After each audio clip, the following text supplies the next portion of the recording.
বৈশ্বিক কার্বন বাজারে বাংলাদেশের সম্ভাবনা কাজে লাগাতে বাস্তবসম্মত পরিকল্পনা গ্রহণের নির্দেশ প্রধানমন্ত্রীর। শিল্পে পরিবেশ বান্ধব প্রযুক্তি প্রয়োগের আহ্বান। পুঁজিবাজারে গতি ফেরাতে ভালো কোম্পানিগুলোকে আনতে চায় বিএসইসি। নীতি সংস্কারের পাশাপাশি আইনি পরিবর্তন চান চেয়ারম্যান। 4 মাস বন্ধ থাকার পর আবারও চালু হলো Manchester Sylhet flight. Sylhet Cox's Bazar flight চালু এবং সেবার মান বাড়ানোর আশ্বাস মন্ত্রীদের।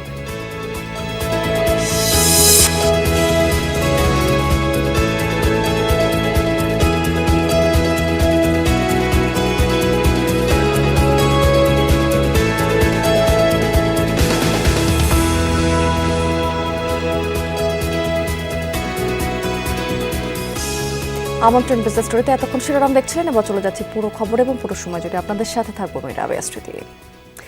কার্বন নিঃসরণ কমিয়ে দেশের কার্বন ক্রেডিট বাড়ানোর সম্ভাবনা এবং কর্ম পরিকল্পনা নির্ধারণে সংশ্লিষ্টদের সাথে বৈঠক করেছেন প্রধানমন্ত্রী তারেক রহমান। সচিবালয়ে জলবায়ু পরিবর্তন বিষয়ক সভায় তিনি নবায়নযোগ্য জ্বালানির ব্যবহার বৃদ্ধি, শিল্পে পরিবেশ বান্ধব প্রযুক্তির প্রয়োগ সহ ব্যাপক বৃক্ষরোপণের উপর গুরুত্ব আরোপ করেছেন। আন্তর্জাতিক কার্বন বাজারে বাংলাদেশের সম্ভাবনা কাজে লাগাতে বাস্তবসম্মত পরিকল্পনা গ্রহণেরও নির্দেশ দিয়েছেন প্রধানমন্ত্রী। এ লক্ষ্যে সংশ্লিষ্ট মন্ত্রণালয় এবং সংস্থাগুলোর সমন্বয়ে একটি কমিটি গঠনের নির্দেশও দেওয়া হয়েছে। সভায় কর্মকর্তারা জানিয়েছেন যে কার্যকর পদক্ষেপ বাস্তবায়ন হলে আন্তর্জাতিক মানদণ্ড অনুযায়ী বাংলাদেশের কার্বন ক্রেডিট অর্জনের সুযোগ আরও বাড়বে। ভালো কোম্পানির তালিকাভুক্তি ছাড়া শক্তিশালী পুঁজিবাজার গড়ে তোলা সম্ভব নয়, এমনটাই অভিমত বিএসইসি চেয়ারম্যান মাসুদ খানের। তিনি জানিয়েছেন যে শুধু প্রণোদনা দিয়ে ভালো কোম্পানি আনা যাবে না, আইপিও প্রক্রিয়া সহজ করতে হবে। এজন্য আইন সংশোধনের উদ্যোগ নিতে চান কমিশন চেয়ারম্যান। তিনি বলেছেন যে ক্ষুদ্র বিনিয়োগকারীদের স্বার্থে মিউচুয়াল ফান্ডকে আরও শক্তিশালী করা হবে। মার্জিন ঋণ নীতিমালায় আসবে পরিবর্তন। সংকট কাটিয়ে খানিকটা ঘুরে দাঁড়িয়েছে পুঁজিবাজার। 1 মাসের বেশি সময় ধরে লেনদেন হচ্ছে 1000 কোটি টাকার উপরে। এ সময় সূচক বেড়েছে 300 পয়েন্টের বেশি, আর বাজার মূলধন প্রায় 10,000 কোটি টাকা। বাজারের ঊর্ধ্বমুখী প্রবণতায় কিছুটা আস্থা ফিরেছে বিনিয়োগকারীদেরও। পুঁজিবাজারের স্থিতিশীলতায় কিছুটা স্বস্তিতে বিএসইসির নতুন কমিশন। তবে দুশ্চিন্তা আছে নতুন কোম্পানি তালিকাভুক্তি নিয়ে। 2 বছরের বেশি সময় ধরে আইপিও শূন্য পুঁজিবাজার, তাই ভালো কোম্পানি বাজারে আনতে দ্রুতই উদ্যোগ নিতে চাই BSEC. I need good scripts in the market to increase my market capitalization. যত বেশি বড় হবে, যত টার্নওভার বাড়বে, মানুষের কথা কিন্তু আবার এসে যাবে যে the stock market it's vibrant. একসময় যেটা ছিল, কিন্তু আপনি যদি দেখে থাকেন ইন দ্য লাস্ট 15-20 ইয়ার্স যে ইকুইটি শেয়ার ছিল ওটাই রয়ে গেছে, কিন্তু আপনার ভালো কোম্পানি কিন্তু এখনও পর্যন্ত মার্কেটে আসেনি। এখন মেইন ফোকাসটা ওখানে কিন্তু যে how do I get very quickly good scripts in to the market, how do I streamline the process, যে 3 মাসের মধ্যে কেন হবে না বা 6 মাসের মধ্যে কেন হবে না। বিএসইসির চেয়ারম্যান বলেন, শক্তিশালী পুঁজিবাজার গড়ে তুলতে কারসাজি বন্ধ করতে হবে। এ বিষয়ে তৎপর নতুন কমিশন। বাড়ানো হয়েছে নজরদারি। ক্ষুদ্র বিনিয়োগকারীদের সুরক্ষায় আবারও সক্রিয় করা হচ্ছে মিউচুয়াল ফান্ডকে। খুচরা বিনিয়োগকারী মার্কেটে আছে, কিন্তু ইনস্টিটিউশন নাই কেন? বিকজ মিউচুয়াল ফান্ড একসময় ছিল, পরে নানা কারণে মিউচুয়াল ফান্ডগুলো বিলুপ্তি হয়ে গেছে অনেকটা বলতে পারেন। আছে এখনও, বাট আমরা চেষ্টা করছি ওই যে আপনার ফোরামটা ওটাকে আবার জাগরণ করার জন্য মিউচুয়াল ফান্ডে। এটা না হলে কিন্তু আলটিমেটলি খুচরো বিনিয়োগকারীরা বারবার কিন্তু আহত হবে। কিন্তু in the next 3 to 6 months time আপনারা দেখবেন যে চেঞ্জগুলো কি আসছে, কিন্তু এবং চেঞ্জগুলো অনেক তাড়াতাড়ি হবে। কিন্তু এটা আপনাদেরকে আমরা আশ্বস্ত করতে চাই। পুঁজিবাজার উন্নয়নে দ্রুতই কিছু সিদ্ধান্ত নেওয়া হবে বলে জানিয়েছেন বিএসইসির চেয়ারম্যান। 3 থেকে 6 মাসের মধ্যে আইনে বড় পরিবর্তন আসবে। লেনদেন বাড়াতে মার্জিন ঋণ নীতিমালায় সংশোধনী আনা হবে বলেও জানান তিনি। আমাদের 3টা রুল আমরা খুব তাড়াতাড়ি কাজ করতে যাচ্ছি। IPO rule, margin rule and the mutual fund rule, এই 3টা very critical for the market. কিন্তু আপনার margin rule is very critical, because আজকে মার্জিন লেন্ডিং হচ্ছে না বলে মার্কেট কিন্তু গ্রো করছে না, কারেক্ট? যদি মার্জিন রুলটাকে আমি যদি মার্কেট বন্ধ করতে পারি, টার্নওভার বাড়বে ইন দ্যাট কেস অটোমেটিক্যালি। আপনি দেখবেন যে the next few months volume যখন বাড়বে, মানুষ কথাবার্তা আবার শুরু করবে যে মনে হচ্ছে আমাদের স্টক মার্কেটটা আবার নতুন একটা দিক দেখা দিচ্ছে। কিন্তু চেয়ারম্যান বলেন, পুঁজিবাজারে লেনদেনে কোনো হস্তক্ষেপ করবে না বিএসইসি, তবে তৈরি করে দেয়া হবে বিনিয়োগের সহায়ক পরিবেশ। আলমগীর হোসেন, যমুনা নিউজ, ঢাকা। দর্শক, এবার আপনাদেরকে জানিয়ে দেবো আজকের পুঁজিবাজার লেনদেনের লাস্ট আপডেট। আজকে কিন্তু আমরা সকাল থেকে বেশ চাঙ্গা ভাব দেখতে পেয়েছি পুঁজিবাজারে, এবং সেই সাথে লেনদেনের গতিও বেশ ভালো, এবং একই সাথে বেশিরভাগ প্রতিষ্ঠানের শেয়ারের দামও কিন্তু আজকে বেশ ঊর্ধ্বমুখী ছিল। ঢাকা শেয়ার বাজারে ইন্ডেক্সের দিকে যদি তাকাই, আজকে প্রধান সূচক ডিএসসি ব্রড ইন্ডেক্স, সেটি কিন্তু আজকে দিন শেষে 43 পয়েন্ট মতো বেড়েছে এবং 5787 পয়েন্টে এই সূচকটি অবস্থান করছে। অন্য দুটি সূচকও বেড়েছে। ডিএসসি সূচক সেটিও 9 পয়েন্টের মতো বেড়ে 1178 পয়েন্টে রয়েছে। 30 সূচক সেটি 2191 পয়েন্টে অবস্থান করছে, 29 পয়েন্টের মতো বেড়ে টোটাল ট্রেড করেছে আজকে 1530 কোটি টাকার মতো, এবং ট্রেড হওয়া কোম্পানিগুলোর মধ্যে আজকে 177টির দাম বেড়েছে, 153টির পতন হয়েছে, এবং 59টি কোম্পানির শেয়ারের দাম অপরিবর্তিত রয়েছে। আজকে টপ 20-তে আজকে মালিক স্পিনিংকে কিন্তু সকাল থেকে প্রথম অবস্থানে আমরা দেখতে পাচ্ছি, এবং এই কোম্পানিটি আজকে দিন শেষে টোটাল ট্রেড করেছে 53 কোটি 40 লাখ টাকার মতো শেয়ার, এবং এই কোম্পানিটি আজকে সকাল থেকে ট্রেড হয়েছে 38 থেকে 41 টাকার মধ্যে, 40 টাকা 80 পয়সা এই কোম্পানির লাস্ট প্রাইস ছিল। বেক্সিমকো ফার্মা দ্বিতীয় অবস্থানে আছে আজকে দিনের শেষে। এই কোম্পানিটি আজকে লাস্ট প্রাইস ছিল 150 টাকা 60 পয়সা, টোটাল ট্রেড করেছে দিন শেষে 41 কোটি 26 লাখ টাকার মতো শেয়ার। 41 কোটি 6 লাখ টাকা কিছু বেশি লেনদেনে বেক্সিমকো আছে তৃতীয় অবস্থানে, আইপিডিসি চতুর্থ, এবং পঞ্চম অবস্থানে Bangladesh shipping corporation. Chittagong share বাজার কি অবস্থা, সেখানেও কিন্তু ঊর্ধ্বমুখী প্রবণতা আমরা দেখতে পাচ্ছি সূচকে। আজকে দিনের শেষে এসেও সার্বিক সূচক যেটি সিএসপি সেটি 8 পয়েন্টের মতো বেড়েছে, এবং 15,416 পয়েন্টে এই সূচকটি অবস্থান করছে। আজকে সিএসসি টোটাল ট্রেড করেছে 66 কোটি 93 লাখ টাকার মতো শেয়ার, এবং সকাল থেকে ট্রেড হয়ে গেছে 256টি প্রতিষ্ঠানের, এর মধ্যে 141টির দামই বেড়েছে। মাত্র 96টি কোম্পানির শেয়ারের দামের পতন হয়েছে, এবং 19টি কোম্পানির শেয়ারের দাম অপরিবর্তিত রয়েছে। প্রবাসীদের দাবির মুখে 4 মাস বন্ধ থাকার পর ফের চালু হলো সিলেট ম্যানচেস্টার ফ্লাইট। এতে করে স্বস্তিতে এখন প্রবাসীরা। সংশ্লিষ্টরা বলছেন যে ফ্লাইট চালুর ব্যাপারে প্রধানমন্ত্রীর বিশেষ নির্দেশনা ছিল। সপ্তাহে 2 দিন ফ্লাইটটি যাওয়া আসা করবে। যুক্তরাজ্যের ম্যানচেস্টার থেকে 268 জন যাত্রী নিয়ে ছেড়ে আসা বাংলাদেশ বিমানের 208 ফ্লাইটটি দুপুরে অবতরণ করে সিলেট ওসমানী আন্তর্জাতিক বিমানবন্দরে। যাত্রীদের ফুল দিয়ে বরণ করে নেন বেসামরিক বিমান পরিবহন ও পর্যটন মন্ত্রী আফরোজা খানম রিতা, বাণিজ্য মন্ত্রী খন্দকার আব্দুল মুক্তাদির এবং প্রধানমন্ত্রীর উপদেষ্টা হুমায়ুন কবির। 4 মাস বন্ধ থাকার পর আবারও ফ্লাইট চালু হওয়ায় খুশি প্রবাসীরা। ধারাবাহিকতা বজায় রাখার আহ্বান তাদের। শর্ট টাইমে আওয়া যায় ম্যানচেস্টার থেকে। ম্যানচেস্টারও আমরা অনেক বাংলাদেশি সিলেটি যারা আছেন, ম্যানচেস্টার বেশিরভাগ তখন অনেক মানুষ, তারা লাগে খুব ইজি হয়েছে। ডিরেক্ট ফ্লাইট হয়, আমরা অত্যন্ত খুশি। আমরা যারা নর্থ ইংল্যান্ডে থাকি, আমাদের জন্য ম্যানচেস্টার ভেরি কনভেনিয়েন্ট, সময় কম লাগে, এবং আমরা পরিবার পরিজন নিয়ে আমরা সরাসরি সিলেটে আসতে পারি। ডাইরেক্ট ম্যানচেস্টার থেকে সিলেট আসতে পারছি, কোনো ঝামেলা, কোনো হাসল হয় নাই, সার্ভিসটা খুব ভালো। এ সময় 2 মন্ত্রী উপদেষ্টা জানান, প্রবাসীদের সুযোগ সুবিধাকে প্রাধান্য দিয়ে কাজ করছে সরকার। সিলেট কক্সবাজার ফ্লাইট চালু ও বিমানের সেবার মান বাড়ানোর আশ্বাস দেন তারা। যাত্রী সেবা আমরা আরো ভালো নিশ্চিত করতে পারি, নিয়মিত যাত্রী সেবা পায়, নির্ভরযোগ্য যাত্রী সেবা পায়, সেটার দিকে আমরা সবাই মনোনিবেশ দিব, এটাই আমাদের মূল লক্ষ্য। অন্যান্য রুটে সিলেট থেকে যেন সরাসরি বিমান যায়, আমাদের আন্তঃরাষ্ট্রীয় সম্পর্ক, সাংস্কৃতিক যোগাযোগ, ব্যবসার যোগাযোগ, ট্রেড কমিউনিকেশন সব যেন উত্তরোত্তর বৃদ্ধি পায়, এই লক্ষ্যে আমাদের প্রচেষ্টা চালু থাকবে। আবার নেতৃত্বে আমরা এই ফ্লাইটটা চালু করতে পারলাম বিমান মন্ত্রণালয়ের পক্ষ থেকে আবার, and it is a wonderful day. হজ ফ্লাইট সেবা নির্বিঘ্ন রাখতে গত 1 মার্চ থেকে সিলেট ম্যানচেস্টার রুটে ফ্লাইট বন্ধ রাখা হয়। ফের চালুর দাবিতে নানা কর্মসূচি পালন করে প্রবাসীরা। নাবিল হোসেন, যমুনা নিউজ, সিলেট। স্থায়ী কর্মসংস্থানের দাবিতে অবস্থান কর্মসূচি পালন করছেন প্রাণী সম্পদ এবং ডেইরি উন্নয়ন প্রকল্পের আওতায় কর্মরত লাইভ স্টক সার্ভিস প্রোভাইডাররা। সকালে জাতীয় প্রেস ক্লাবের সামনে অবস্থান নিয়েছেন সারা দেশ থেকে আসা এলএসপিরা। আন্দোলনকারীরা বলছেন যে গত 7 মাস ধরে তারা মাঠ পর্যায়ে খামারিদের সেবা প্রদান এবং গবাদি পশুর বিভিন্ন প্রাণঘাতী রোগ নিয়ন্ত্রণে গুরুত্বপূর্ণ ভূমিকা রেখে আসছেন।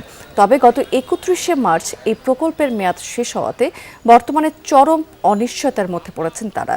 চাকরি স্থায়ীকরণের বিষয়ে প্রাণী সম্পদ অধিদপ্তর থেকে মন্ত্রণালয় প্রায় 2 দফা সুপারিশ পাঠানো হলেও এখনো পর্যন্ত কোনো চূড়ান্ত সিদ্ধান্ত আসেনি। অনতিবিলম্বে তাদের এই দাবি পূরণ না হলে আগামীতে উপজেলা এবং ইউনিয়ন পর্যায়ের সব কার্যক্রম বন্ধের কথা জানিয়েছেন ভুক্তভোগীরা। প্রয়োজনে আমরণ, অনশন এবং ঘেরাওয়ের মতো কঠোর কর্মসূচিতে যাওয়ার হুঁশিয়ারও দিয়েছেন তারা এ সময়। ডিএলএস এর যত কাজ মাঠের সবকিছু আমাদের দিয়েই করাইছে। আজকে 8 বছর পর আমাদের এখন প্রজেক্টটা বন্ধ করে দিয়েছে। এখন তো আমরা অসহায় নিরুপায় তো আজ আমরা এই পথে আসছি। কর্মহীন হয়ে গেছি আমরা। কর্ম ছাড়া তো বাচ্চাকে মানুষ করতে পারবো না, বাচ্চাকে খাওয়াতে পারবো না, নিজে ভালো থাকবো না। আমরা আজকে এখানে অবস্থান কর্মসূচি ঘোষণা করেছি এবং পালন করতেছি। পাশাপাশি যতদিন পর্যন্ত আমাদের দাবি আদায় না হবে, আমাদের একটা কর্মসংস্থান ব্যবস্থা না হবে, ততদিন পর্যন্ত আমরা এই জাতীয় প্রেস ক্লাবে অবস্থান কর্মসূচি পালন করে যাব। এআই বা কৃত্রিম বুদ্ধিমত্তা টুলে ব্যাংকের কোনো গোপন বা সংবেদনশীল তথ্য দেয়া যাবে না। কর্মকর্তা কর্মচারীদের জন্য সম্প্রতি এমন নির্দেশনা জারি করেছে বাংলাদেশ ব্যাংক। এই আদেশে বলা হয়েছে যে অফিসিয়াল নোটিং, নীতিমালা প্রণয়ন কিংবা ডাটা বিশ্লেষণের কাজে এআই টুল ব্যবহারের আগে নিতে হবে যথাযথ কর্তৃপক্ষের অনুমতি। সংবেদনশীল আর্থিক তথ্য এআই টুলে ইনপুট দিলে তা দেশের বাইরে স্থানান্তরিত হওয়ার পাশাপাশি বড় ধরনের নিরাপত্তা ঝুঁকি তৈরি হতে পারে বলে সতর্ক করেছে কেন্দ্রীয় ব্যাংক। কর্মকর্তা কর্মচারীদের জন্য সুনির্দিষ্ট 4টি নির্দেশনা দেওয়া হয়েছে। অফিসিয়াল নোটিং, নীতিমালা প্রণয়ন বা ডাটা বিশ্লেষণের ক্ষেত্রে এআই টুল ব্যবহারের আগে যথাযথ কর্তৃপক্ষের পূর্ব অনুমোদন গ্রহণ করতে হবে। ব্যক্তিগত প্রয়োজনে এআই টুল ব্যবহার করলেও অফিস সংক্রান্ত কোনো তথ্য ব্যবহার থেকে বিরত থাকতে বলা হয়েছে। এছাড়া তথ্য নিরাপত্তা এবং সাইবার ঝুঁকি সম্পর্কিত বিদ্যমান নীতিমালা সহ কঠোরভাবে অনুসরণ করার নির্দেশনা দেওয়া হয়েছে।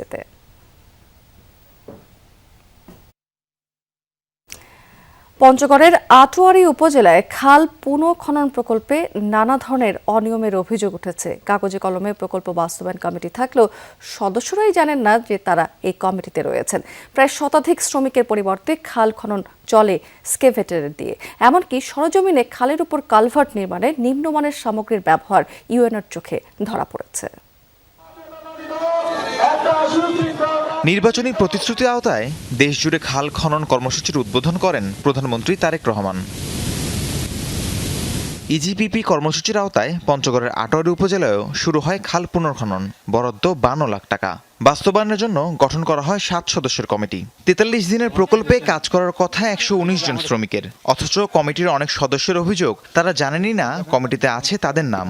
চেয়ারম্যান সাহেব আমার সাথে কোনোদিন এই ব্যাপারে বসে নাই, যে মেম্বার সাহেবের দেখেন বসেন, এটা এই বরাদ্দ, এটা এটা সেই।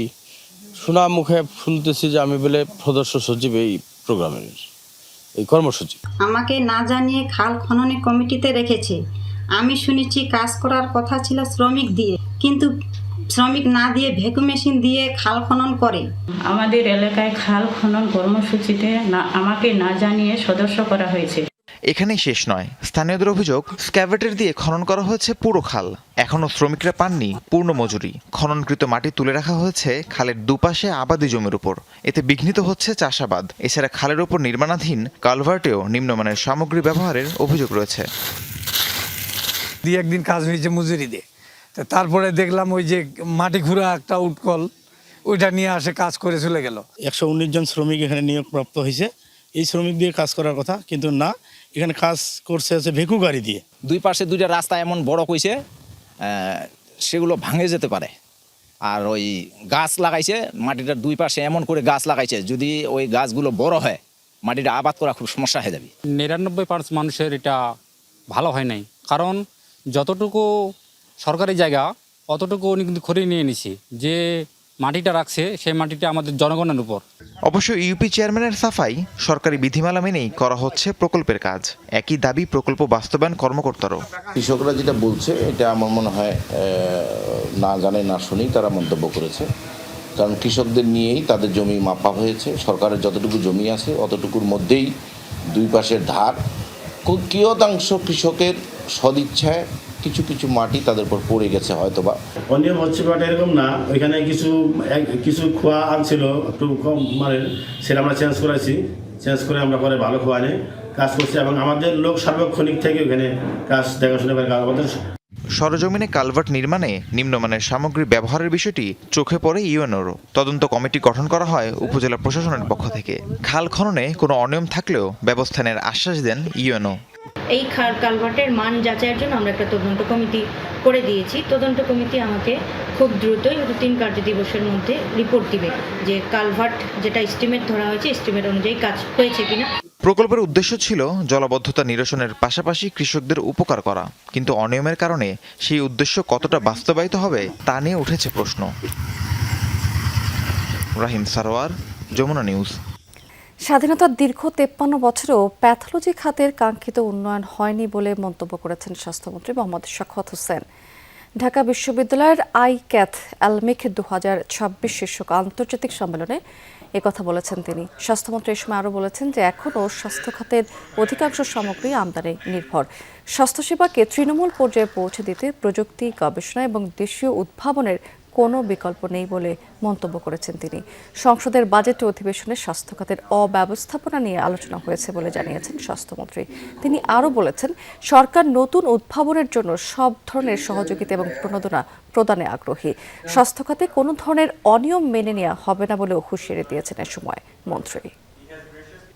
Importing the equipment, medical equipment, you know how much, what is the extent, volume of foreign currencies we are using every day to import the equipment. If you are our people, if you guys, if you can invent and prepare the things to produce locally, I assure you we will extend all of our cooperations to you to go for that works.